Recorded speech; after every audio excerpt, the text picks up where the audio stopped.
La convexité, ça te rend fou.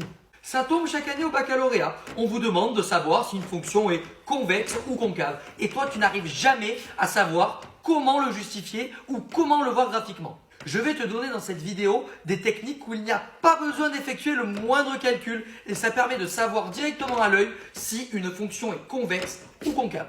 Première méthode pour estimer la convexité ou la concavité d'une fonction graphiquement.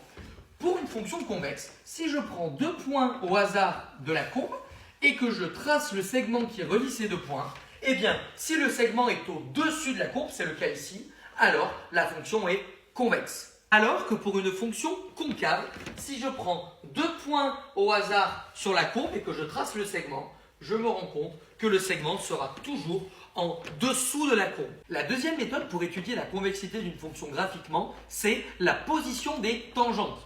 Par exemple, pour une fonction convexe, toutes les tangentes que je vais tracer à la courbe, quel que soit le point en lequel je trace la tangente, les tangentes seront toujours en dessous de la courbe, on le voit bien ici. Alors que pour une fonction concave, quand je trace une tangente à la courbe, et quelle que soit la tangente que je trace, les tangentes seront toujours au-dessus de la courbe.